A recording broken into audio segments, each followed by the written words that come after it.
WhatsApp everyone, I am Rebekah. दोस्तों, आज जो मूवी मैं आपके लिए लेके आई हूँ वो है इंडोनेशियन हॉरर मूवी बिस्किन इब्लिस। ये मूवी आई थी 2018 में। IMDb पे इसको रेटिंग मिली है 4.6 की। इस मूवी को डायरेक्ट किया है हैनी सपुत्रा ने और इस मूवी को प्रोड्यूस किया है धीरज कलवानी ने, जिन्होंने सकराल जैसी मूवी को भी प्रोड्यूस किया है। मैंने सकराल मूवी को भी एक्सप्लेन किया है, जिसको आप ऊपर के आई बटन को प्रेस करके देख सकते हैं। बिस्किन इब्लिस का मतलब होता है विस्पर ऑफ डेविल, यानी शैतान की फुसफुसाहट। So friends, let's go to the horror coaster ride of this movie.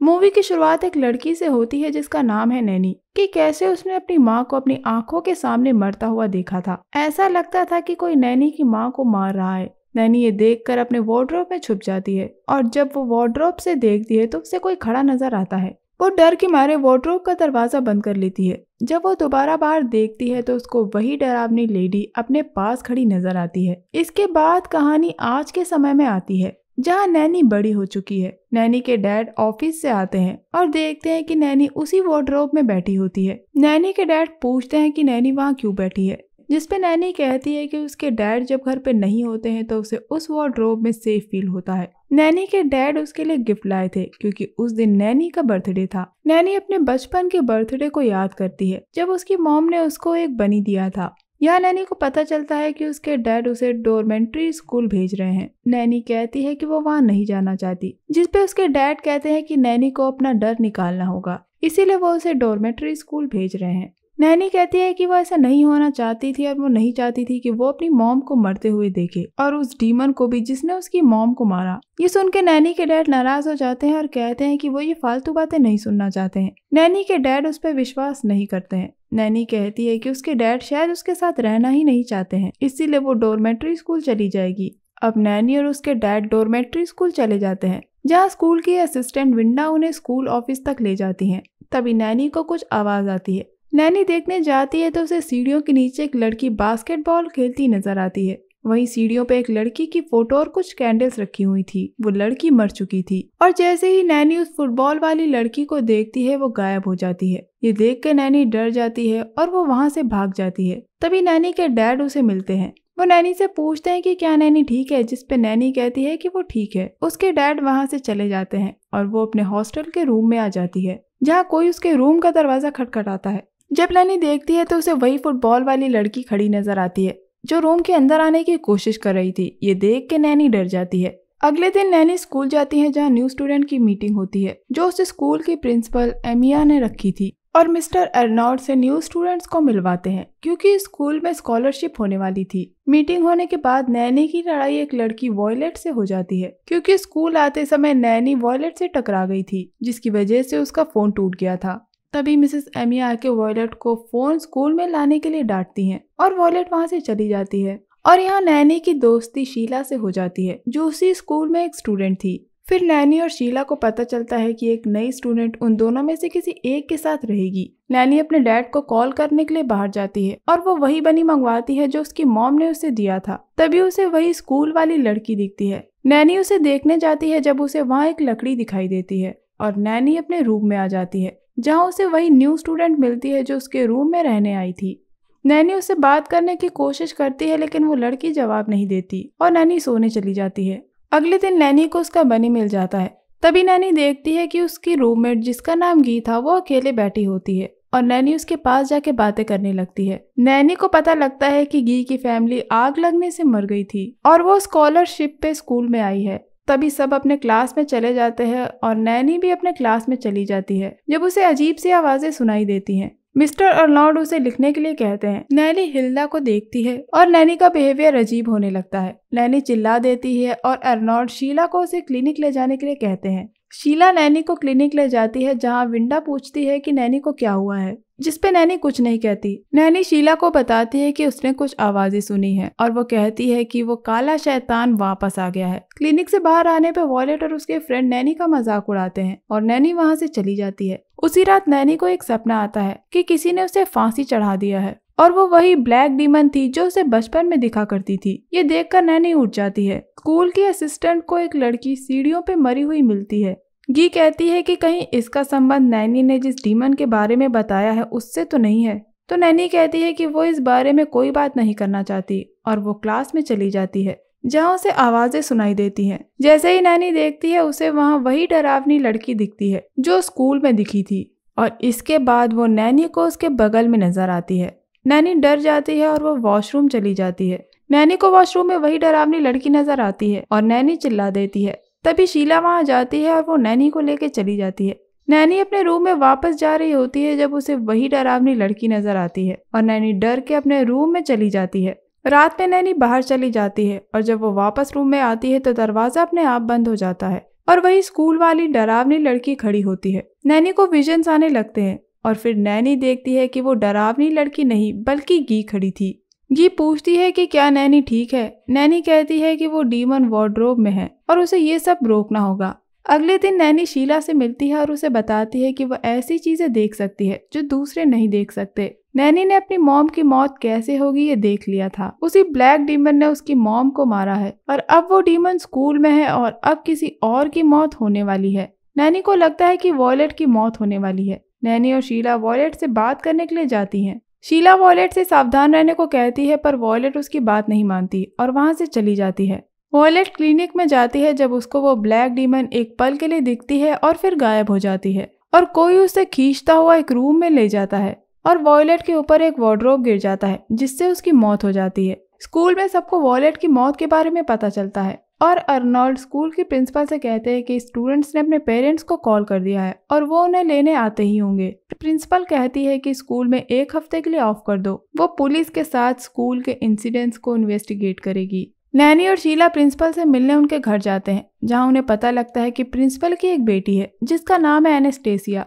Naini principal को बताती है कि स्कूल में जो कुछ भी हो रहा है वो कोई एक्सीडेंट नहीं बल्कि मर्डर्स हैं और नैनी ने उन मर्डरर्स और विक्टिम्स को देखा है। प्रिंसिपल पूछती है कि क्या उसके पास कोई प्रूफ है, जिस पे नैनी कुछ नहीं कहती और प्रिंसिपल नैनी को उसकी पढ़ाई पे ध्यान देने को कहती हैं। जिसके बाद नैनी और शीला वहां से चली जाती हैं।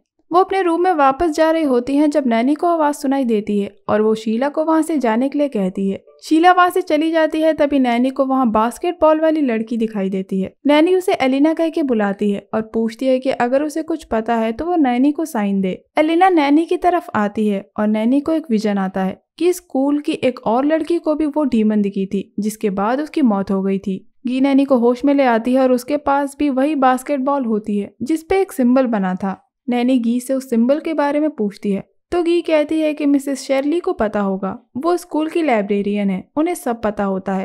वो दोनों लाइब्रेरी जाती हैं और मिसेस शेरली से उस सिंबल के बारे में पूछती हैं। मिसेस शेरले कहती है कि ये सिंबल उन्हें नेक्रोमेंसी की बुक में मिल जाएगा, वो बुक उन्हें लाइब्रेरी में मिल जाएगी। नैनी को वो बुक मिल जाती है और वो उसके बारे में पढ़ने लगती है जिसमें लिखा था कि नेक्रोमेंसी से मरे हुए लोगों को जिंदा किया जा सकता है पर उन्हें इसके लिए 16 आत्माओं की जरूरत होती है और एक शैतान को वो आत्माएं कलेक्ट करनी होती हैं। वो शैतान रोशनी से डरता है। उस बुक से नैनी को ये भी पता लगता है कि उस डीमन को कलेक्ट की गई सोल्स एक कलश में रखनी होती हैं और बेबीलोनियंस के हिसाब से इस डीमन को एतिमू बोला जाता है और अब इन लोगों को वो वार्डरोब और वो कलश ढूंढना था। नैनी बताती है कि हिल्डा ने उसे एक वार्डरोब के बारे में बताया था। हिल्डा वही लड़की थी जो विंडा को सीढ़ियों पे मरी हुई मिली थी। हिल्डा वॉयलेट के साथ रहा करती थी और उस वार्डरोब में ही वो ब्लैक डीमन रहता है। वो लोग उस वार्डरोब को ढूंढने लगते हैं। तभी नैनी को वही ब्लैक डीमन मिलती है। नैनी खिड़की खोल देती है और लाइट की वजह से वो गायब हो जाती है। ये देखने के बाद नैनी और शीला वहाँ से भाग जाते हैं। जब उन्हें विंडा मिलती है वो नैनी से पूछती है कि वो वहाँ क्या कर रही है, जिसपे नैनी कहती है कि वो मिस्टर अर्नोल्ड को ढूंढ रही है और नैनी विंडा से पूछती है कि क्या वो मिस्टर अर्नोल्ड की वाइफ के बारे में कुछ बता सकती हैं, जिसपे विंडा कहती है कि वो 2 साल पहले ही मर चुकी हैं। इसके बाद नैनी एक लिस्ट निकालती है जिसमें लिखा था कि नेक्रोमेंसी की वो बुक जो उसे लाइब्रेरी में मिली थी वो किस किस ने पढ़ी है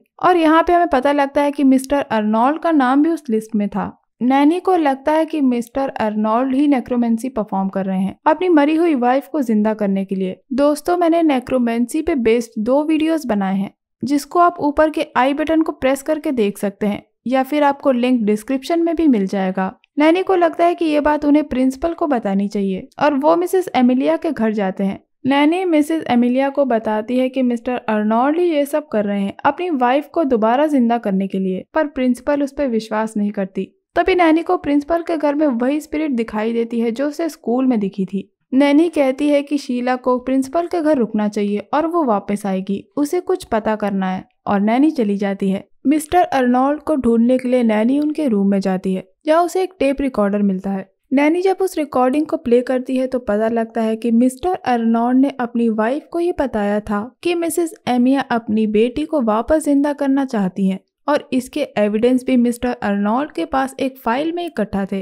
अर्नोल्ड काफी लंबे समय से एमिया के राज को ढूंढने की कोशिश कर रहे थे, और उन्होंने कहा था कि अगर मिसेस एमिया अपना जुर्म कबूल नहीं करती हैं तो वो ये बात सबको बता देंगे। प्रिंसिपल शीला को अपनी बेटी से मिलवाने ले जाती हैं।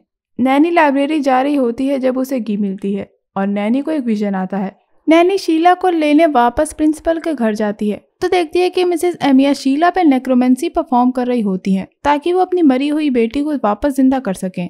नैनी और शीला को वो वार्डरोब वहीं मिसेस एमिया के घर में रखी दिखती है, जिससे वो ब्लैक डीमन बाहर आती है और नैनी का गला दबाने लगती है। तभी नैनी शीला से उस कलश को तोड़ने के लिए कहती है, और शीला को वो कलश मिसेस एमिया के घर में ही रखा मिल जाता है, जिसको वो तोड़ देती है। कलश टूटते ही वो डीमन नैनी को छोड़ देती है और वापस उस वार्डरोब में चली जाती है। नैनी और शीला वापस जा रही होती है जब वो ब्लैक डीमन उन पे हमला कर देती है। वो शीला का पैर पकड़ लेती है और उसको अपनी तरफ खींचने लगती है। तभी गी और नैनी की माँ की स्पिरिट उनको बचाने के लिए आ जाते हैं। नैनी की माँ की स्पिरिट कहती है कि वो इन लोगों को इस तरह मरने नहीं देगी। वो सब शीला को खींचने लगते हैं और शीला बच जाती है। वो डीमन वापस उस वार्डरोब में बंद हो जाती है और वो वार्डरोब वहीं टूट जाती है। तभी नैनी के डैड वहाँ पहुँच जाते हैं। शीला, नैनी और नैनी के डैड वहाँ से भागने की कोशिश करते हैं जब मिसेस एमिया नैनी को पकड़ लेती हैं और उसको मारने की कोशिश करती हैं। नैनी के डैड नैनी को बचाने लगते हैं, पर मिसेस एमिया नैनी को मारना चाहती थी। नैनी के डैड मिसेस एमिया को एक लेटर देते हैं और लेटर पढ़ के मिसेस एमिया नैनी को जाने देती हैं। मिसेस एमिया को पुलिस अरेस्ट कर लेती है और मूवी यहाँ खत्म हो जाती है। फ्रेंड्स, जब नैनी मिसेस एमिया के घर से लाइब्रेरी गई थी तो उसको विजन आया था। नैनी ने अपने विजन में अपनी मॉम का पास्ट देखा था जब वो इसी स्कूल में पढ़ा करती थी। नैनी को दिखता है कि उसकी मॉम सोफिया, गी जो उसकी मॉम की रूममेट थी, और एनेस्टेसिया जो एमिया की बेटी थी, ये सब फ्रेंड्स हुआ करते थे। मिसेस एमिया को लगता था कि गी और सोफिया की वजह से उनकी बेटी पढ़ नहीं पा रही थी और एनेस्टेसिया के फ्रेंड नहीं चाहते थे कि उसको स्कॉलरशिप मिले, पर ऐसा नहीं था। ये मिसेस एमिया को लगता था। वो एनेस्टेसिया को डांटती थी कि वो वीक ना हो और अपने फ्रेंड्स पे नहीं बल्कि पढ़ाई पे ध्यान दे, और एनेस्टेसिया को लगता था कि मिसेस एमिया उससे प्यार नहीं करती। मिसेस एमिया गी को स्कूल से निकलवाने वाली थी और एनेस्टेसिया इसके लिए अपने आप को जिम्मेदार मानती थी, इसीलिए उसने सुसाइड कर लिया था। और सुसाइड करने से पहले उसने सोफिया को एक लेटर दिया था अपनी माँ मिसेस एमिया को देने के लिए, पर सोफिया ने वो लेटर मिसेस एमिया को नहीं दिया और मिसेस एमिया ने पुलिस बुलवा कर सोफिया को अरेस्ट करवा दिया, क्योंकि उन्हें लगता था कि सोफिया ने ही उनकी बेटी एनेस्टेसिया को मारा है। इसका इल्जाम गी पर भी आया और उसने भी सुसाइड कर लिया था। वो लेटर नैनी के डैड ने पढ़ लिया था जो सोफिया के हस्बैंड थे, इसीलिए वो नैनी को बचाने पहुंच गए थे और वही लेटर उन्होंने मिसेस एमिया को दे दिया जब मिसेस एमिया नैनी को मारने की कोशिश कर रही थी। ये एक सुसाइड नोट था जो एनेस्टेसिया ने अपनी मॉम के लिए लिखा था कि वो अपने फ्रेंड्स के बिना नहीं रह सकती क्योंकि उसकी मॉम उससे प्यार नहीं करती और वो गी को स्कूल से निकलवाने के लिए खुद को जिम्मेदार मानती थी, इसीलिए वो सुसाइड कर रही है। नैनी को मरने वाले के सर पर एक सिंबल बना दिख जाता था जिससे उसे पता चल जाता था कि अब वो इंसान मरने वाला है। यही सिंबल उसने वॉयलेट और शीला के सर पे बना देखा था। गी मर चुकी थी पर वो ये सब सॉल्व करना चाहती थी, इसीलिए गी की स्पिरिट नैनी के साथ रहने आई और उसने नैनी को सब कुछ वैसे ही दिखाया जैसे सालों पहले हुआ था। स्कूल में दिखने वाली स्पिरिट नैनी को मिसेस एमिया के घर में बताने की कोशिश कर रही थी कि ये सब मिसेस एमिया कर रही हैं, पर नैनी उससे पहले ही लाइब्रेरी के लिए निकल गई थी। मिसेस एमिया ने अपनी बेटी को वापस जिंदा करने के लिए नेक्रोमेंसी का सहारा लिया। अपनी बेटी के मरने के बाद से ही मिसेस एमिया नेक्रोमेंसी परफॉर्म करने लगी थी, पर उन्होंने अपनी बेटी की जगह कोई और ही इविल स्पिरिट बुला ली थी जो नैनी को बचपन से ही दिखने लगी थी, जिसने नैनी की मॉम को मारा था। एमिया को लगता था कि सोफिया की वजह से ही उनकी बेटी की मौत हुई है, क्योंकि नैनी ही स्पिरिट्स को देख सकती थी, इसीलिए वो स्कूल में भी उसे दिखती थी। मिसेस एमिया को जेल हो गई थी और वो जेल में ही पागल हो गई थी। नैनी को उसके बचपन से जो ब्लैक लेडी दिख रही थी वो वही डीमन थी जिसको मिसेस एमिया ने नेक्रोमेंसी परफॉर्म करके गलती से बुला लिया था। और अब स्कूल में सब कुछ नॉर्मल हो गया था